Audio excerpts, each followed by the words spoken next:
Broadcasting from the business capital of the world, this is the Podcast Business News Network.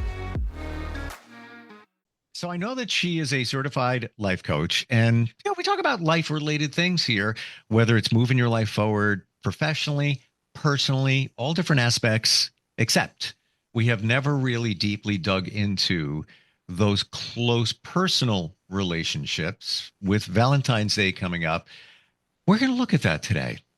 What is love? Lots of songs been recorded about it. I could name 5 songs, and the title is "What is Love?" Not even kidding. We're going to answer these. Unconditional love. You always hear that term. What does that really mean? She is a TEDx speaker. She's an emotional freedom technique practitioner, and so much more. Michelle Mehta is back with us. How you doing today? I'm doing great. How are you?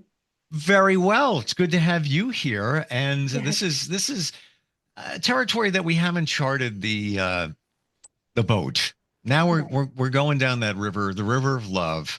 Um, let's go with unconditional love. Just you hear that term, you have an idea. What's your feeling of unconditional love? Have you ever seen a newborn baby like a minute old in the hospital? Sure, And the mom is just over the moon with this newborn baby. for sure. There's no expectations of how this baby's going to react, right? Mm. In my world, that is unconditional love. It's just seeing that brand new baby just pop out of the womb, or maybe babies if you have twins or triplets. I'm a twin. But it's just that feeling of I have created a new human. But you And then, said something very impactful as we're talking about this, that you don't know how the baby's going to react. Now, as the baby gets older, you might have an expectation. If you do something, you'll get a reaction. If I hug, I get one back. I feed the baby, it coos, whatever it is. But in this instance, this example, there is no expectation because it's a brand new baby. You don't know what's going to happen. It could spit up. It could do whatever, but it's unconditional love. yes, it is. And then as this baby gets older, learns how to talk, and it is now we as adults are expecting them to behave a certain way Mm. and talk a certain way and act a certain way. Where did that unconditional love go? It now became conditional. And it's because we as adults start expecting things to be a certain way because that's how we see the world. But as a 3-year-old, they don't have the life that we have as adults. There's, learning how to walk, crawl, run, explore, figure out who they are, form sentences, right? And that shift is when that happens. And then the belief systems kick in. And now, in the 0 to 7 years of a childhood, is the imprint stage. Everything that has happened in 0 to 7, whether parents get divorced, parents get married, a new sibling comes in, parents move away, they're forming friends, now their friends are gone. All of that becomes their life in the adulthood. And a lot of those things that go undiscovered, they don't get talked about. And so all of a sudden, now we're conditioned ourselves to believe that love exists in this way or love does not exist in this way. And then you start creating statements around, I don't matter, I'm not worthy enough, I'm not good enough, I'm not loved enough, because of the foundation of 0 to 7. It's huge, and it's what pilots every adult. And most people don't realize it. And if you mention it to them, they sometimes push it aside. Nah, come on. What happened when I was 6 years old? No, no, no, no, no, no. But it is everything. And I look at that, having learned that in my journey in the last, I want to say 3, 4 years. As a parent, my youngest one is 16. If I could go back, knowing now what I know, I would have done it radically different. But I would have done it with a filter. And what do I mean by that? Even the silly things that you say, just to be, a goofy parent, goofy dad, pick on your kid in a fun way. in a fun way. I would give my kids names, nicknames, and it would change like every couple of months, and they would give me one, and we go back and forth. Uh, mine did that. My dad did that for me. I recently thought that. I'm like, what? Oh, wait a minute, he did that. And while maybe that didn't make any difference at all, maybe it did in terms of Yeah. self-esteem, but you don't know when you're doing it. So sometimes, looking now, I don't want to say like everything I should have done was, filtered. Think of it before you say it, but I would have looked at it a little bit differently. Absolutely. And sometimes we're even body shaming people, Yeah. right? And just a nickname is like fatso, right? For example, it's like because it's so cute, or like, chubby monster is here, right? It's just so cute. But indirectly, you're creating a belief system that I will always be fat, I will always be chubby. And now that Mm. you're in your adult life, you want to lose it, you can't. So, how does this all relate to Valentine's Day? Is know your partner at a deeper level, right? If it's a romantic relationship, know your best friend at that deeper level, and know your parents and your siblings at a deeper level. And Mm. how does that happen is go back and talk about the childhood days Yeah. Yeah. It's and so start true. that conversation there. Because and remember, people are doing, like you said, this beautiful statement, you could have done things differently with the information that you know now. We all are doing the best that we can with the information that is in front of us. Yep. Yep. And if we believe that, you're going to give people a lot more grace around you.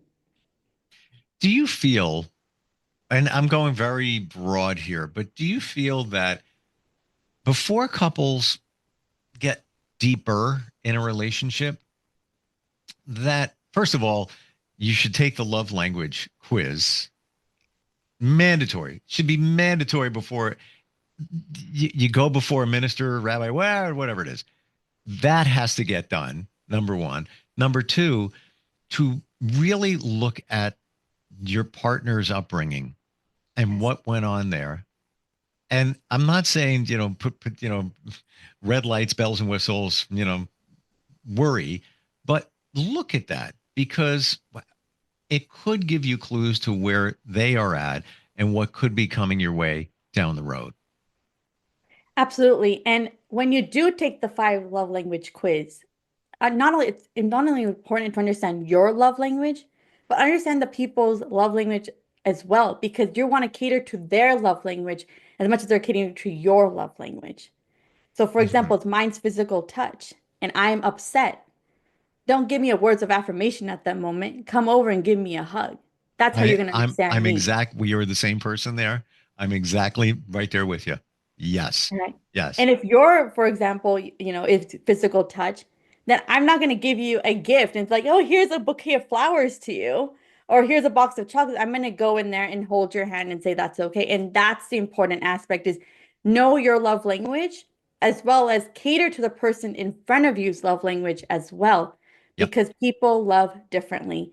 And if you don't know what that is, there's a book called The Five Love Languages by Gary Chapman, and it's available on Amazon, and the quiz is free.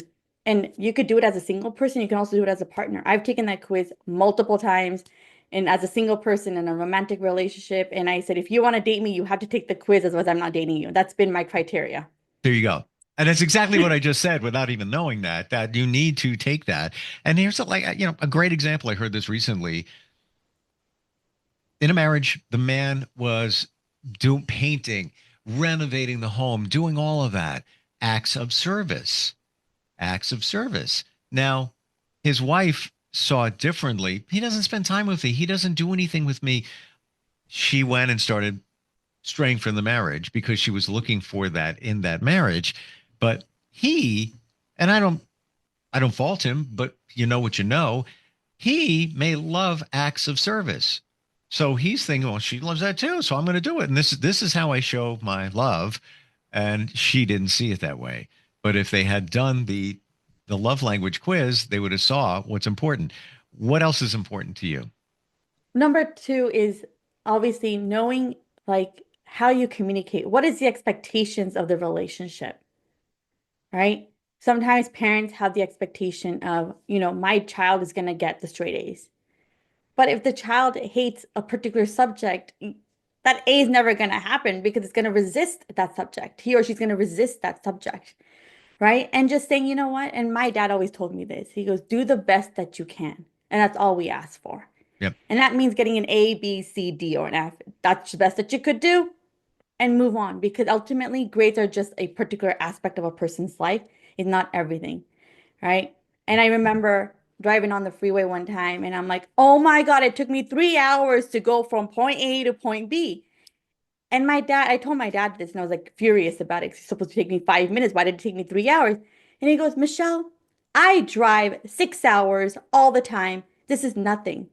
But for me, it was my first time ever experiencing traffic for a 5 minute route that took me 3 hours. So I'm rattled and frazzled and his response was, that's normal. All I wanted to hear was, yeah, that's called traffic. Welcome to the real, Yeah. something along Yeah. those lines. Or feel you. Like I get it. When I first started driving, it was when I hit traffic. Now I'm used to it. I don't even think about it. Right. Um, the the five love languages, we're both on the same page there with physical touch, Yes. right? What is number two for you? Is it acts of service, receiving gifts, quality time, words of affirmation? Quality time. And then it's Hmm. words of affirmations. And then acts of service and receiving gifts is a big fat zero. I'm close there with you. Words of affirmation would come next for me, then quality time, acts of service, and receiving gifts. Yeah. Yeah, And I think it's because we're so independent that it's like if I want them, I'm just gonna go buy it myself. Why do I need to wait for somebody else to give it to me? it doesn't. I don't know. It Right? doesn't That's doesn't do that's my anything. approach, right? If I want Yeah, something, I'll just do it myself. right, right. And nobody's going to know what you want more than you. Exactly. Exactly. I not that we don't appreciate gifts, Right. but if you're it's that's not going to move the needle in a relationship. So, deep moment coming. Stand by. Physical touch is tops Yeah. on your list. Would you feel would you feel that when you were growing up, that closeness between you and your parents may not have been as close as it could be, and maybe that's why that's more on top of your list? Yeah, and I also think that I grew up in a household with seven uncles and three aunts that were not married, so I was the only kid running around. And so I was just like a toddler that was just going from one hand to another. And so their way of showing love to me was through physical touch. Hmm. And even till today, I walk into their house. Now they're married and have kids, and I walk into their house and I have adult kids now. I still am the center of attention. It's just that bond of, and they openly Nice. say it. Michelle is my first daughter. And I think about it and I'm like, poor kids, you know? Like, Like they have their kids of their own, but here I am like, oh, my first daughter is here. My first daughter, and their kids are trained to know that I walk in and it's their first grandbaby or it's their first child. And in my mind, now knowing what I know now, I'm like, wow, what a belief system these kids are having. hmm. Right. And versus for me, I'm like, oh, I get all the importance. And it's temporary because I don't live with them all the time, but when I do visit. So it's just having that ability to navigate, like, yeah, I love physical touch because that's my way of being seen, being understood, being cared for. And Hmm. not just because my household was with that type of people. Do you feel that in the love languages, it's things that you had or that you didn't have? I think it's both Hmm. because it depends upon your experience. Right? Sometimes people, for the ones that have words of affirmation, that's number one, is because they know that they're better, but the people around them never thought so. So they felt Yeah. like they were a loser all the time. So when someone says, hey, you did a great job, or you're a winner, they want to gravitate towards that. So they hold on to it even more. Well, like words of affirmation, if you didn't hear a lot of that growing up, and or if you know, went through, got bullied, whatever it Yeah. is, you want to feel that, I matter, I count, you appreciate, my I'm talking a partner, Yeah, my skills, whatever it might right. be. Hmm. Absolutely. And I remember I was in middle school and a lot of my friends would get mad at me and be like, why are you giving hugs to all of us? Little did I know that my parents were the only ones that were married. All my friends' parents, there were like six of them, their parents were getting divorced during those middle school and high school years. Wow. I did not know that. Hmm. And it made me realize like how much the kids are going through in that time period. And in my household, it's like I joked around with my mom one day. I was like, "Hey, mom, when are you getting a divorce?" And she looked at me and she like stopped the car. She's like, "That's never going to happen." Because I thought, "Oh, everybody gets a divorce. It's like everybody gets ice cream, so everybody gets a thing." But a it was a huge eye opener for her to be like, "Where did this idea even come from?" You know, and don't worry, that's not going to happen to you. Right. Right. But it's that expectation of where is this information coming from? Because kids, we don't know what we don't know. And we're only exposed to the world that we are exposed to based on our friends, our peer groups, teachers, friends, parents, like that's our peer group. And so we're absorbing information. We don't know the difference. Sure. We don't know how to decipher that information unless like an adult tells us. So just having that awareness of what's important and how is that being communicated. That's your norm when you're a kid. You don't know anything other than that. Right. This side note here, I spoke with some people recently, um, and they were all on board for this belief that when a divorce is deployed, children are involved, it's like putting your kids under an emotional bus, Oh yeah. running them over with an emotional bus. And my jury is still out on that in my mind, but short of abuse going on in the relationship between the Mm, parents, um, you made a choice to have kids. absolutely. And especially when the mom changes her last name to her maiden name.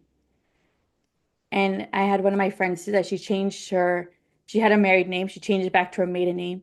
And the daughter was like, that was the one thing that we both had in common was the last name.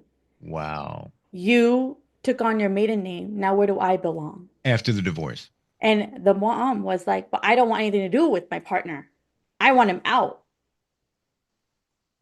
And the daughter's eyes was that was one thing that we had in common. Right? So again, it's the expectation is how is that communicated? And being Valentine's Day, it's Galentine's Day, with the G. It's celebrating who you are first and foremost before showcasing love to others.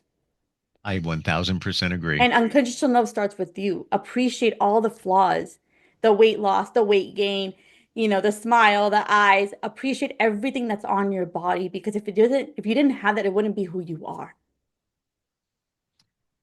The greatest love of all you can give to someone is to yourself. 100%. And I And know if that you sounds don't love selfish. yourself, yeah. I know that sounds selfish. Especially if you have kids, somebody might say, well, wait a minute, hold on. You're supposed to love your kids. Yes. But if you don't have you figured out and you haven't loved yourself enough to take the time to figure yourself out and move yourself forward in a very positive direction, what's going on with your kids? Right, exactly. Exactly. And that's like one of the reasons why I coach women is teaching them that self-love. Women are so trained to put themselves last. They think about themselves at 11 p.m. at night. It's too late for them. And I teach them start your morning off first. Even if it's 5 minutes, take that 5 minutes for you Yep. and celebrate the woman that you are today because that energy is going to carry forward to your spouse, to your kids, and to your loved ones. But if you don't have that filled up, your entire day is going to be plastered. It's not just women. Yeah.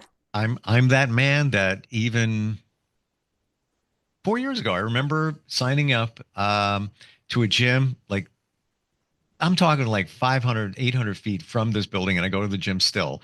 But when I first signed up, I was in a different mindset. I would get Yeah. on the treadmill, and 12 minutes later, I would get off and go to work because I felt guilty. Well, I got to take care of work, work, work, work, work. Got to take care of it without thinking of myself. Now, flipped around, if time goes on and I didn't do something for me, whether it's get a massage, whether it's go to the gym, whether it's take a walk, whether it's buy a pair of sneakers in a period of time, I feel off. Like, whoa, wait a minute, hold on. I'm working my butt off. I'm doing this. What about me? What about, Yeah. never was like that. But, and others again can say, well, that's, pretty self-centered. No, no, it's not.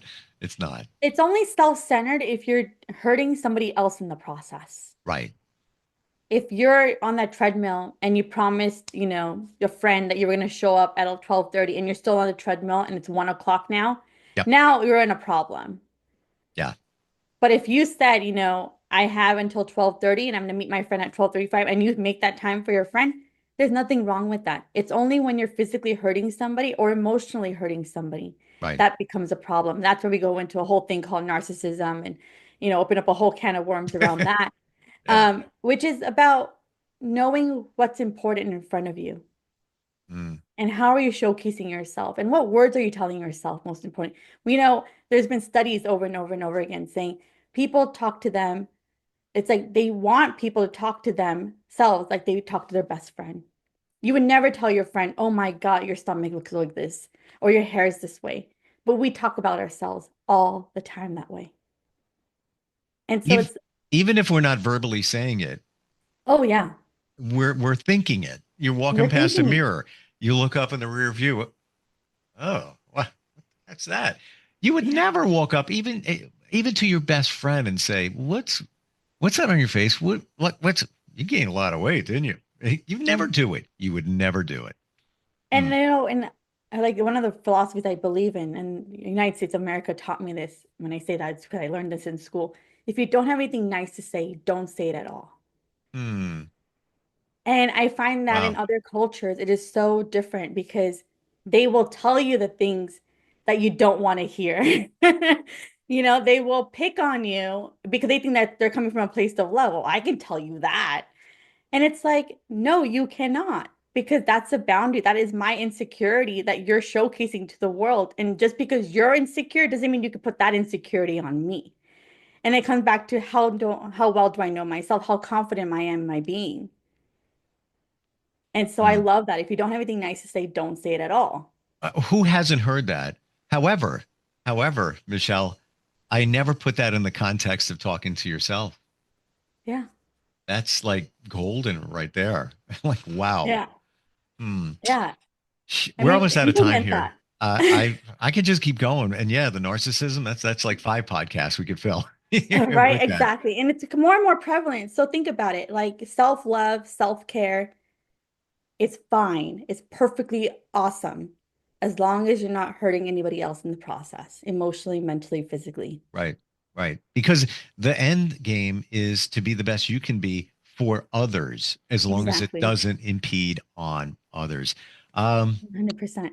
How do we connect with you? What's the best way? Number one, you can find me on my website, which is MICHELLEMEHTA. That's michellemehta.com. You can also find me on all things social, LinkedIn, Facebook, Instagram, and I am Michelle Mehta. And for all the listeners out there, I'm giving you a gift of my time. So go ahead and book a call with me. Love to connect with you on how to create more self-love opportunities in your day, week, month, and year. Fantastic. Always love talking with you. Love you, everything you stand for. I feel like I'm always on the same page with you. And I'm not saying that just because we're talking, but I just do. Even the love Yeah. languages. Wow. I appreciate you so much too. Thank you so much for your time. Thank you. And we'll Thank catch up you. soon. I know you're going to be traveling, so good luck with that. And Thank you. I want to hear all about it when you get back. Absolutely, you will. Thank All you. right. We'll be right back.